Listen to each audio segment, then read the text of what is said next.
7 years. Kind of odd that it's not Sunday. Now is the time to move into a whole different ball game is how I say it. But the way I feel like God would say it is level.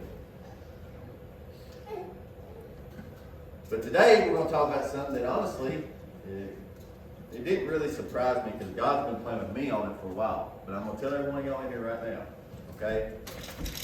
This is going to step on darn near everybody's toes in here. So be prepared. I promise you, it stepped on mine as I was getting ready for it, okay?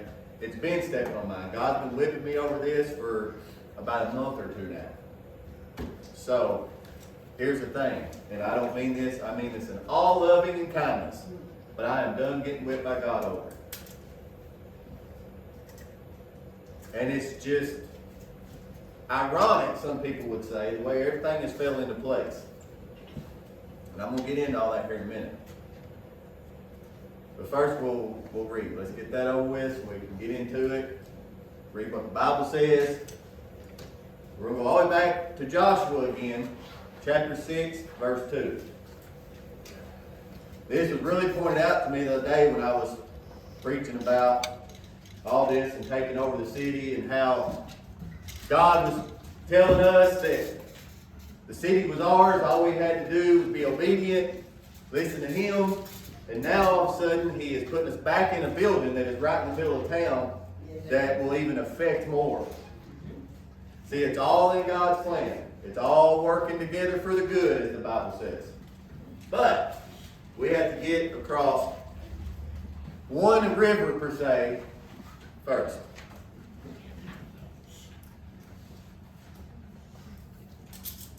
Verse 2 says, "And then the Lord said to Joshua, See, I have delivered Jericho into your hands, along with its king and its fighting men. March around the city once with all the armed men. Do this for 6 days. Have 7 priests carry trumpets of ram's horns in front of the ark. On the 7th day, march around the city 7 times with the priests blowing the trumpets. When you hear them sound a long blast on the trumpets, have the whole army give a loud shout, then the wall of the city will collapse and the army will go up, everyone straight in." And that's where we're going to stop. Now, this is what we're going to talk about. Our God is a God of specifics. When He says to do things, most of the time, it has very specific instructions. Most of the time, it is very diligent. It is very, okay, let me take this back. I'm sorry, I said that the wrong way. God just told me. We have to be very diligent in this. We have to be very diligent. We have to be very obedient. We have to be very committed. We have to be dedicated to what God says and how He says and what He says to do. I think everybody in here will agree with that. I think everybody in here will agree. The song we just played. We're going to ride with God, even when it takes us into places and to do things that we may not understand. Even when it means growing in a way within ourselves in order for God's plan to come into play. See, if they wouldn't have done this exactly the way God said, the wall would not have collapsed, Jericho would have not been theirs.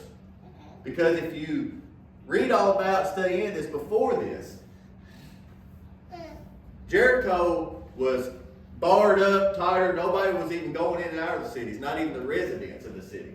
Because God had already made all these ways for Joshua and everything, and they'd heard about it and knew they were coming that way. So they barred everything up, sealed the city tight, so nobody could come in or out. So without God intervening, it would not have happened. But they had to do exactly what God said. Exactly. You read through all this, I could go on for hours, different stories where God gave specific directions, specific ways to do things so that his plan came to pass. Why are we on this? Well, once again, I ain't gonna lie, I don't remember when it was I preached on it. I think it was last week. About God saying the city was ours. We just had to be obedient. But there was people waiting on us to do what we're supposed to be doing. Okay? Now it comes into the fun part. Here comes the good part. That's going to step on everybody's toes in here just like it did mine. And before I get started, I just want to say, I should have said this in praises. I praise God that He does step on our toes. I praise God that He does direct us and guide us in ways that we didn't see coming, or we don't see why even, and we just follow Him blindly per se, just by faith, because we know He knows what He's doing. So, now, once again, I'm going to get into this and just to kind of prove how God is working and doing. God has started working on things to make this come to pass for us to get the building and for everything to make a change in January. What do I mean by that? How many times have I said in the last month or two about the meetings and stuff that we're fixing to get more organized? Okay. Our God is a God of organization. But see, we can, just like Abraham. See, He tested Abraham's faith by having Abraham go up to the mountain with his son. Well, Abraham, he knew what Abraham would do. No, he didn't, or he wouldn't have tested him. And we have that decision right now. Either we can sacrifice some time and get more organized and get more compliant with God and His will, or guess what? We're not going to grow. The walls of the city, per se, are not going to fall for us to take over, per se. We have to get organized. Okay? 1 Corinthians 14:33 says that God is not a God of confusion. Yes, that is talking about order and worship. I'll tell you that right now before anybody looks it up and studies it. It's talking about worship. But God is not a God of confusion in worship. He's not a God of confusion in the church in general. Now, we have, and once again, I'm as bad as the next person. Don't get me wrong. Like I said, this stepped on my toes much than anybody. I promise you. Because for so long, we have been 10, 15 people. We didn't think about a lot of things because we're 10, 15 people. But as we start growing, it's going to be different. If there was 50, I'm going to give you a good example. And once again, don't think I'm bashing anybody. I ain't bashing nobody. This is what God is saying. No, I say, I'm as bad.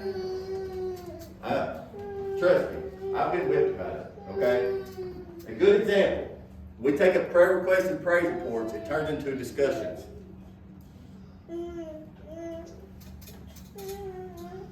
If you want to talk, you have to get to church earlier or stay out. Now, what do I mean by that? Right now, it's not that big a deal, just us few. Okay? But if there was 50, 75 people in here doing it, it would be 2 hours before we could even get church started. Now, like I say, I'm as bad as the next person.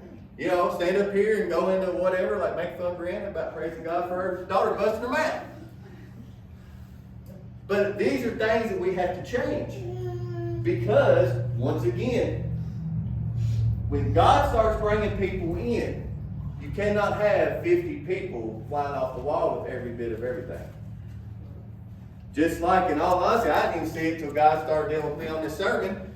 The last 2 weeks, He's been getting on people about going in and out during praise and worship and everything else. This is all part of order. I didn't even realize that until I got preparing for this sermon.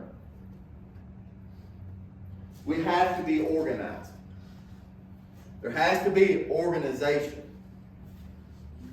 Like I say, I'm going to bring this up again. Right now with 10, 15 of us, it don't seem like that big of a deal. But first off, it's not godly anyway. This organization is not godly. Second off, there's a big difference when there's 10 of us and there's 50 of us. Y'all know, some of y'all was coming back when, I don't even remember how long ago it's been, you know, God gave me a dream, all kinds of people underneath, and I knew it was us because blue lights and people just falling down on their knees, giving their life to God, this, that, and everything else. We have to have organization for all of that to come into play. We have to have organization for the city to be conquered. We have to. Just like from now on, I'm telling y'all, I've been whipped about this for the last couple of months, different things. And it's done. I'm not being whipped no more. We are starting church promptly at 11 o'clock and at 6 o'clock.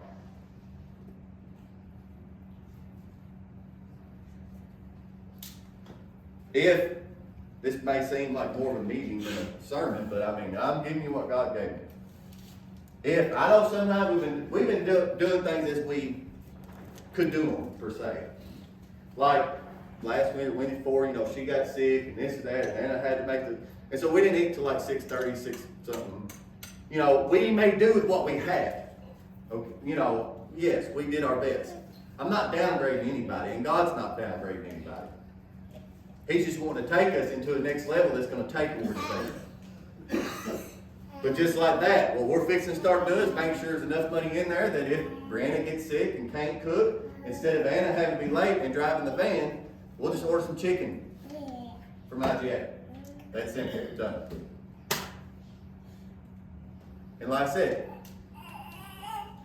believe me, y'all, I got whipped about a lot of this stuff. If you feel like it stepped on your toes, good, because it stepped on mine. We have to get organized to do things in a way that God wants them done. And I'm going to play this whole scenario out again for everybody, just so to paint the big picture. For the last couple months, we've been talking about, you know, we met with Tim and Don, I think it's been a couple months, maybe longer than that, I don't know, maybe a little less. About the monthly meetings, the quarterly meetings to be more organized. We're planning on this about getting more organized and everything. And then God hands us a building that is perfect for what He wants us to step into. But at the same time, we have to be like Abraham. We have to listen to God and do exactly what He says. We're going to have to sacrifice some stuff. If you can't do something, cool, don't volunteer. That's cool, it's fine. Nobody will think any less of anybody if you can't. Just don't volunteer. There are reasons God sets forth different directions for everything. Everything. But one thing is for sure, it always has order.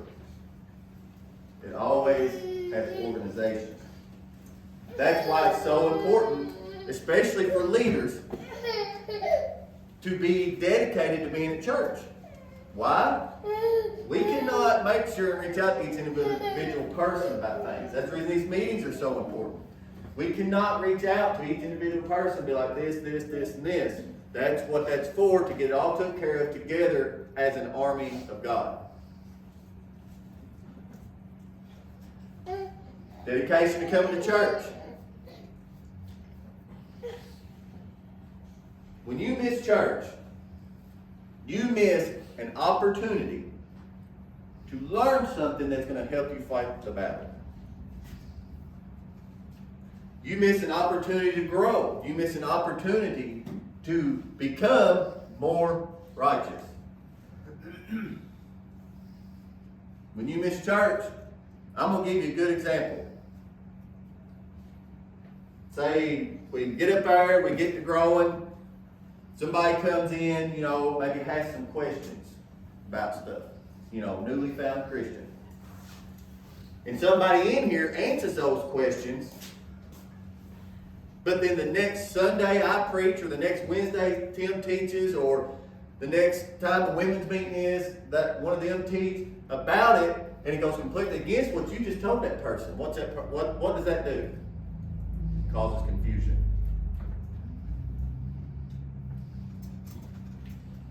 I know we all have a little bit different in our belief systems, but some things are straight biblical. There is no gray area. A lot of things are like that.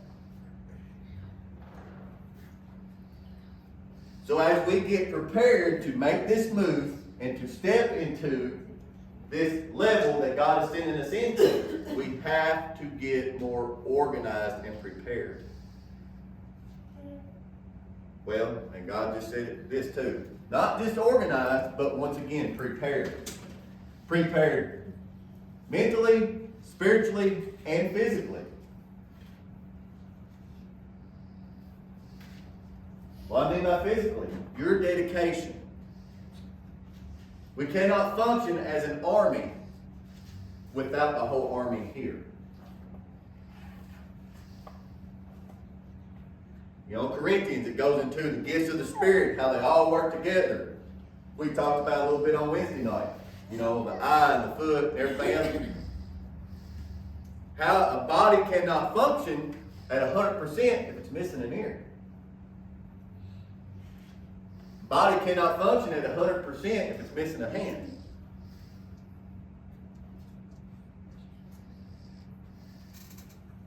And I mean, I know and I guarantee you God understands that things happen sometimes. Family emergencies, stuff like that. But here's the main thing.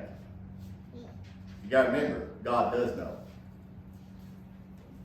And I'm just going to be point blank about this. I wasn't even going to say it, but I got to say what God says. I know too because God tells me.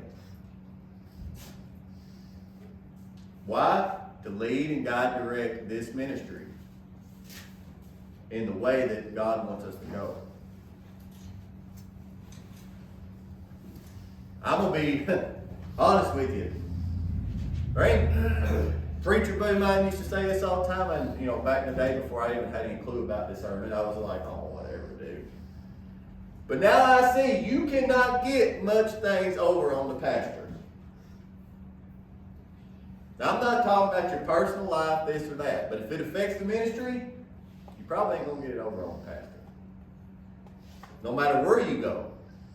The pastor is where he should be spiritually and have the discernment the pastor is supposed to have. That's the way it's going to be. But here's what you got to remember. You don't answer to the pastor anyway. You answer to God.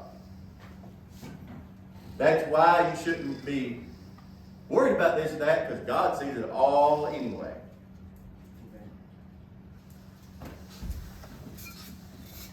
What does this have to do with the whole organization and God, and other building, this and that and everything else? A lot. For one, this summer we're fixing to ramp up with some youth stuff to try to get some more teenagers in here. Once again, see, we was talking about doing this before I ever knew anything about getting this building. Now God's putting us in a place where we'll be right downtown when we do youth events. God is working in so many ways, but we have to be obedient. But we also have to know that there's going to be an army there to help these things happen. Just like feed the community.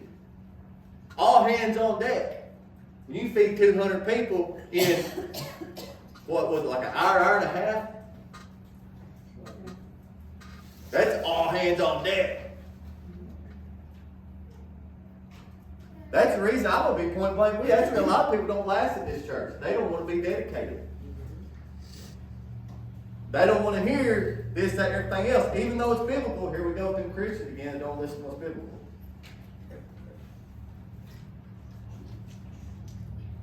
They want to go to a church that's just going to sit inside the four walls on Sunday once or twice and on Wednesday and they're done. That's not us. And God don't want it to be us.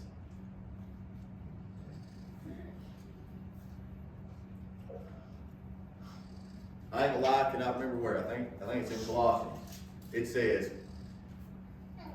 Colossians 3, but I cannot remember the verse. It says, whatever you do,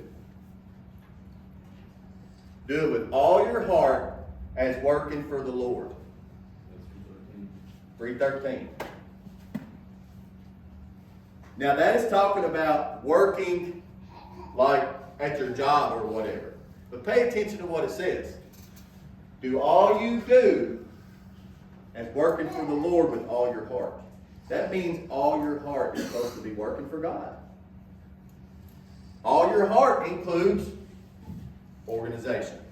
Making time for these things. Making time to make sure stuff is organized. Because I'm here to tell you, and once again, I'm not saying this in any kind of manner or whatever, but from now on, if stuff ain't organized, it ain't happening. So, and I guess this is why God seen fit for the True North people not to be here. I love them to death, but I don't think they're quite ready to hear this message. And I mean, I'm not saying nothing bad about them or anything by far. You know.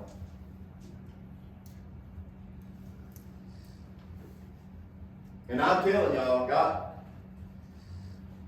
this is a lot more important than I think some of y'all even realize. This is the key to stepping into what God's fixing to put us in up here in this other building. This is the key.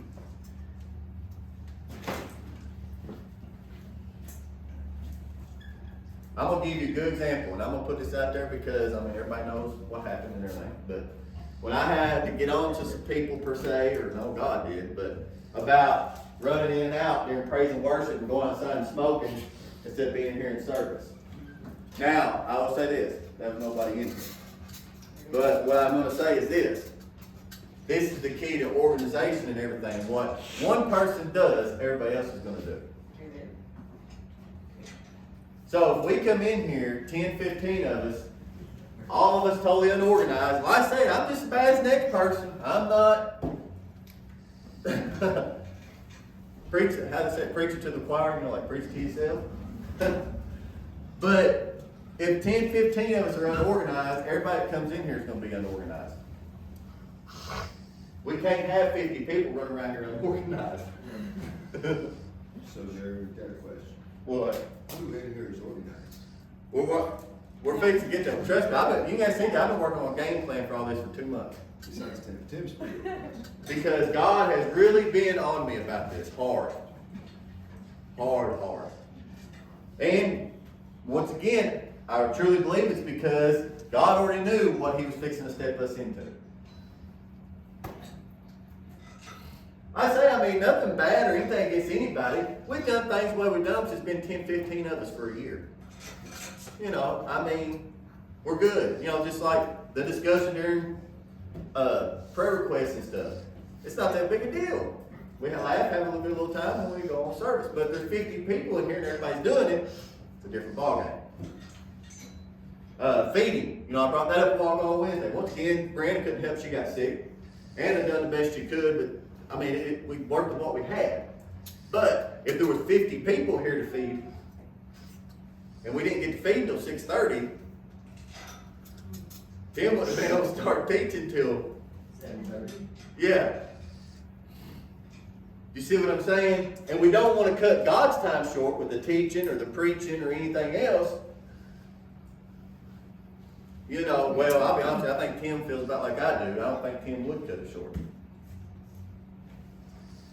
But then we would be here till 10, 11 o'clock on Wednesday night. And people may have to leave because they have to get to bed for work or something. Yeah. Because, I mean, it's a lot different when there's 10, 15 of us than there's 50.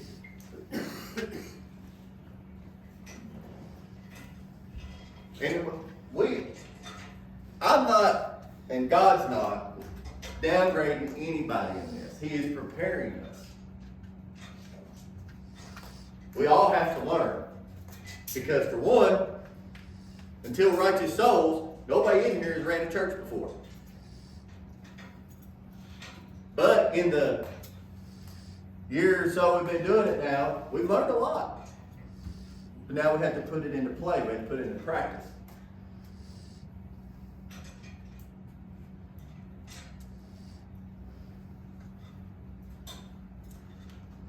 Everything God does is precise. Very precise. I feel like this needs to be said. That don't mean nobody in here is going to make a mistake, okay? Don't think you got to be perfect. That's not what God is saying here. One, or this is maybe 4 or 5, I don't know. No, a lot of people's not going to like this. Not getting to church till 10 minutes till time to start. Hey now. Here's the thing. Another thing God's been pressing on me, okay, is that I've got to start spending time with God before getting ready to preach instead of worrying about welcoming everybody. That may sound rude to some people, but it's true. It is what it is. And on Wednesday nights, Tim may feel like he needs to do the same thing. We're fixing to get moved up here where we're going to have an office. I'm not going to be available on Sunday mornings. People come in, people need to be here to welcome them. We'll be there to welcome them. Yeah, whatever she said. Yeah. I told them, bus to be here, van, whatever. 30 minutes early, that way, if something happens, we have time for people to go get the people and get them here and still in time for service. If nobody's here to help go get them, guess what? It don't help.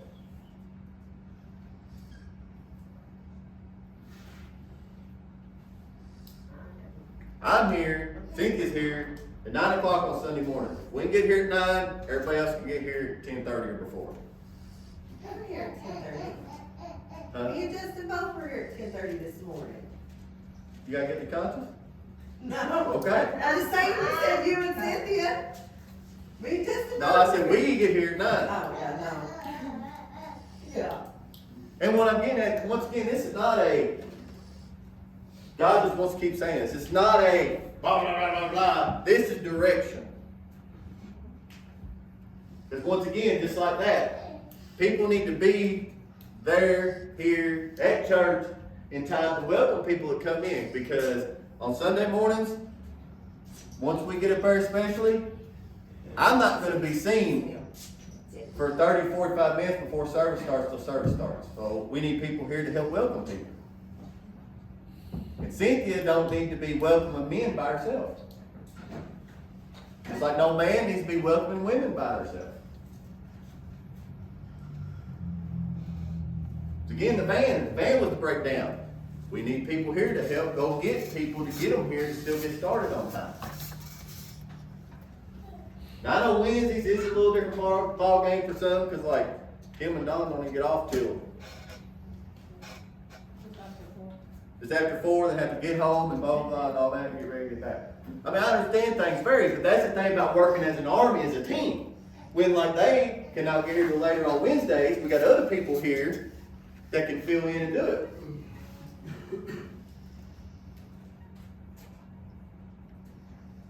And just like going back to the van, I am not interrupting my time with God to get prepared to preach, to go get people if something happens to the van. People need to be here to help. I cannot do that. I have to get prepared. And Tim may want to start on Wednesdays when he gets here, going into the office and spending some time before teaching. I mean, I don't know. It depends on what God tells him to do. We have an office. We will up there. That's what I'm saying. All this is falling into play. All of it. Our office. So, we've got to step into this, y'all. I know it's hard. Me and Cynthia work and everything else too. And yes, our kids, all but one, is grown and gone. But we juggle a family and everything too. But that goes back to the organization. At first it may seem like a lot. But once it gets organized and once we get into it, it's not going to be as bad. Just like the meetings. It may seem like a hindrance or whatever to come to a meeting once a month. But when the time comes for the event, it's going to go a lot easier. You're not going to have to worry about stress over this, that, or anything else.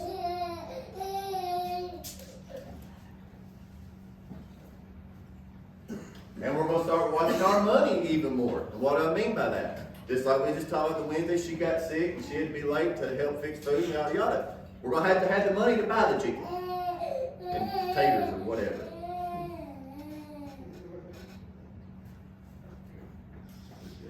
So, God is wanting to do exactly what He said He wanted to do, which was what we just read and what we talked about the last week. I don't remember when I talked about it, I ain't gonna lie. Is God's wanting to change people. He's wanting to give us the city per se.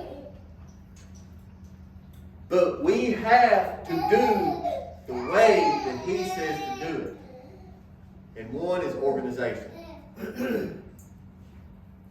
Why is God impressing us so much? Because in all honesty, as a church as a whole, that is one thing we're lacking in. Like I say, I'm just as much to blame as anybody else, so not just you, Don.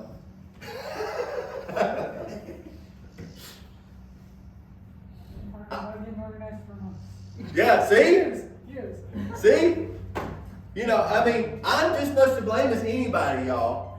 That's why I say this is not a you. No, like I told you before I started, this stepped on my toes as much as anything, as much as anybody's. I've been literally getting whipped from God about this for 2 months. You can ask Cynthia. Cynthia, have I not for 2 months been saying, we've got to get more organized. We've got to this. We've got to that. Have I not?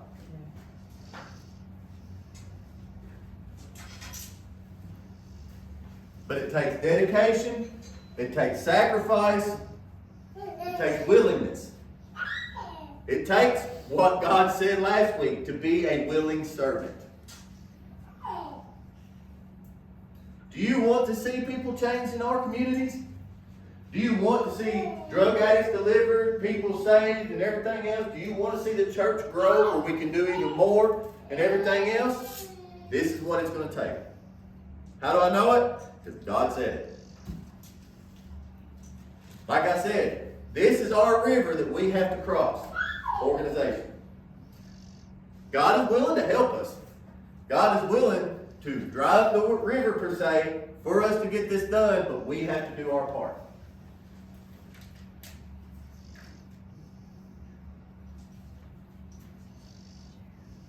And as more people are sent in, here's the key too, y'all. God just bonked me on the head with this one. If we are disorganized, we're only going to attract disorganized people. And what we're going to do when we got 50 people in here and nobody organized, what we do when we got 50 Dons in here? No, I'm just playing. Hey, Jared, I'm really organized. I can tell you where the screwdriver is in the yard that I put there 3 years ago. That's not organized. That's organized. That's a memory. Organized, that screwdriver being put back where it belongs. No. That's the difference. No. No, I'm everybody Don, but 50 of me. Because, I mean, like I say, this is much for me, and God's really been dealing with me on this as much as anybody in here, if not more. I promise you. I promise you that. We've been working on stuff at the house, getting folders in line and labeled and this or that and stuff we have, a lot of y'all don't know this, we have actually got a couple different programs now that help to keep up with the financial side of stuff and get financial reports done a little easier, a little quicker, a little more organized. We've been working on this a little bit of time, but we really have to get on it. And this is all God, y'all. God has laid the steps out. He has walked it with us step by step all this way, but we have to be compliant. We have to be obedient. Just like the Israelites. You know, the Israelites that wasn't allowed to enter the promised land was actually supposed to go into the promised land. But they would not do what God said, so they never seen the promised land. That is us right now. We're at that point that we have to be obedient and listen to what God's saying in order to cross over. God has promised us this, but we have to be obedient.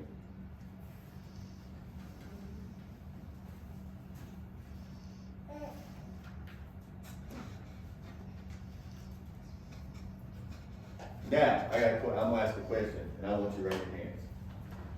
Okay? How many people's toes did this sermon step on? Raise your hand. Now, leave your hands up. Leave your hands up. Now, look around. Everybody. Raise your hand, you are not organized. Don't go. Yeah, you done told on yourself. The screwdriver in the yard. That's not organized. Yes, it is. No, organized. The screwdriver being where it's supposed to be. That's I'm not organized. Are using you that always spot. on time? Are you always on time? Yeah. But just look around, see, and I got my hands raised too. I'm not just raising mine and telling y'all to. No, I'm raising mine too, both of mine.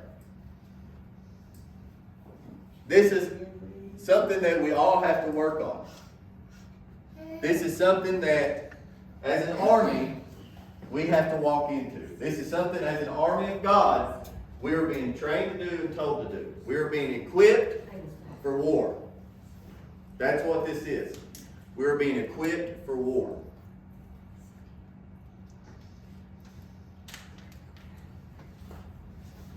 Sometimes it may seem overwhelming. But here's the thing, if something is getting overwhelming for somebody, whatever it may be, come to us and let us know so we can fix that. There's a way to fix it. In between all of us, we can come up with a game plan. Okay? Just like back to the van, and like I said, I know Brenda couldn't help getting sick and everything else, but you know, she had to cook, van was late, yada yada. Game plan. Order some chicken, be done with it. There is a way to fix it all. We just have to work together as a team to do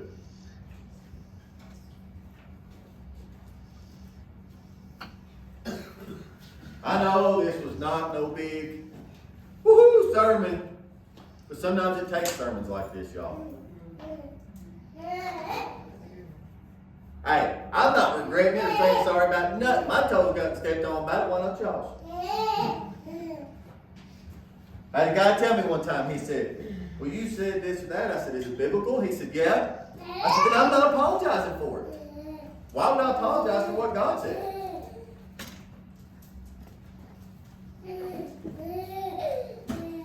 I want to read something real quick, like I was actually going to read it till tonight.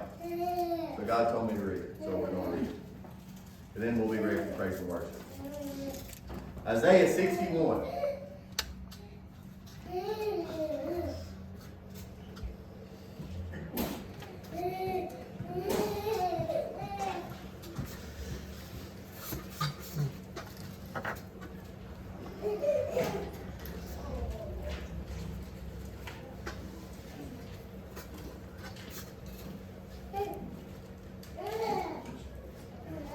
Isaiah 61:1 says, the Spirit of the Sovereign Lord is on me, because the Lord has anointed me to proclaim good news to the poor.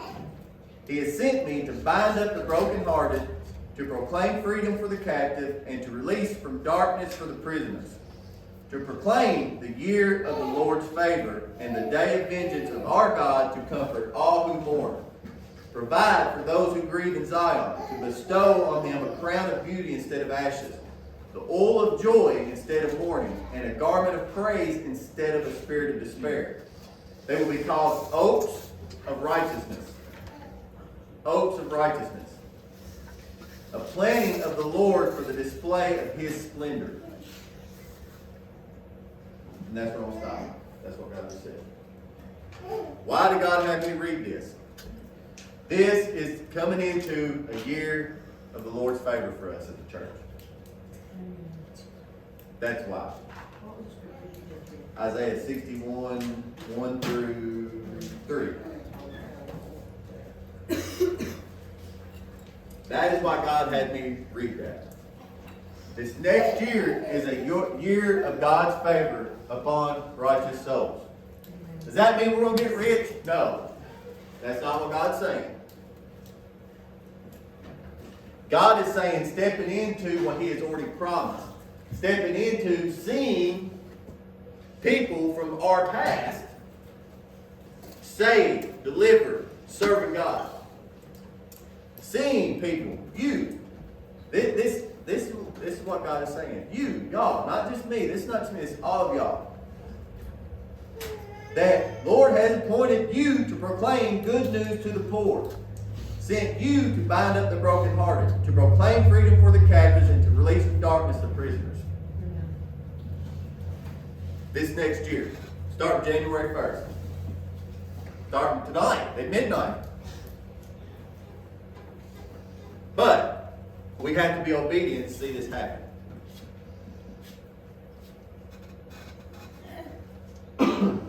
Which means getting more organized and more committed and dedicated. If you can't do a job, if you cannot do something, cool. That's fine. Nobody loves you any less or thinks any less of you or anything else. Just don't volunteer to do it. Or, if you've been doing it, come to me, come to Dawn, Tim, Cynthia, somebody and say, look, I can't do this somewhere, I got too much going on. Or, I need some help with this. Whatever it may be. This is not meant to be overwhelming.